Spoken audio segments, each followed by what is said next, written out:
Starbucks just dropped their spring menu, so we're gonna try it together today. I'm particularly excited about this drop because, first of all, look at these colors. How cute and gorgeous. Second of all, I love lavender. Anywho, first we've got the iced cherry chai. This is their iced chai latte with a cherry cold foam and some cherry crumbly flakes on top. Cheers, bon appetit.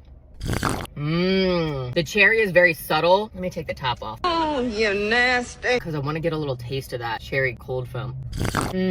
Yeah. I'm still gonna say the cherry is subtle, but not too subtle. You can definitely tell it's cherry, but it's light. You can add this cold foam to any drink. I love this. I would totally do this on a latte. And the little cherry sugar crumbles, I love a nice crunch. I'm giving this an 8 out of 10. Next, we've got the lavender cream frappuccino. I could not imagine this being terrible. I grew up on the vanilla cream frappuccino. Yum. Listen, if you're a little on the fence about lavender, this is very lavender forward. So that's the only type of person I would not suggest this to. Otherwise, you'll really love this drink. It's really freaking good. It's just like an icy, lavendery, no coffee-y, very good for kids-y type of drink. Yum. I'm gonna give that an 8.5. Let's do a food item next. This is the jalapeno chicken pocket, and it comes with truff jalapeno lime hot sauce. Y'all know I love a little sauce. Let's take a bite of this first. It's really good. It's really creamy. It's got chicken, poblanos, jalapeno cream cheese. It's got a little kick, but nothing you can't handle. It's kicking up a notch. Cheers. Yum. I like this a lot. On the back of the packet, it says mild heat. Would definitely agree with that. I like my stuff spicy, but not too spicy when I'm having spicier foods. Because, like, I still want to enjoy the food. It's got that lime in there that comes out really nicely. I'm gonna go pick up some of this at the store for myself. Next, we've got the iced lavender cream matcha. It's got a lavender cold foam and matcha, iced. I love the lavender cold foam. I wish they would have this year round. It's nice and creamy. You definitely get that very lavendery flavor. Again, heavy on the lavender, but I love it. I think it's a perfect lavender flavor. I'm giving this an 8 out of 10. I know some of you guys are on the fence about the new matcha recipe, but when you put the cold foam on top, the lavender cold foam, I can even tell that it's a new matcha recipe. Yum. Last but certainly not least, we've got the lavender oat milk iced latte. Cheers. Hold on.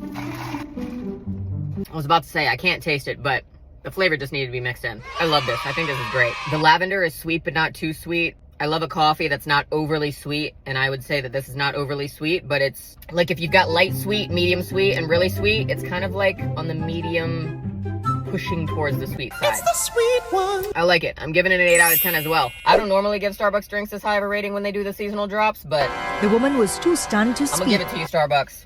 Fabulous job on the spring menu.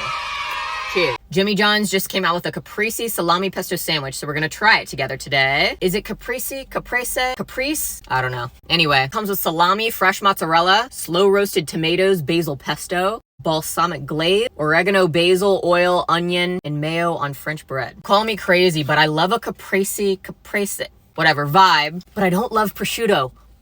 And prosciutto is usually the meat that comes on these things, so I'm really excited that it's salami. Jimmy, why don't you toast your sandwiches automatically? This should be toasted. Whatever. Bon appetit. This tastes very good, but without a doubt should be toasted. I'm feeling the vibes, but I want the mozzarella to be melty. The tomatoes add a nice juicy flavor to it. I do think it needs a little bit more sauce. It's not quite saucy enough. Maybe a little bit more mayo or a little bit more pesto. But overall, it's pretty good. The balsamic glaze adds a nice little sweetness to it. Okay, Mr. John, you didn't do a bad job with this. You, in fact, did a great job with this. I love every single ingredient that's in the sandwich, except it needs to be toasted. Without it being toasted, I'm going to give it a 7.2 out of 10. If it were toasted, it would probably be like an 8.5 out of 10. Not a bad sandwich. Thank you, Jimmy.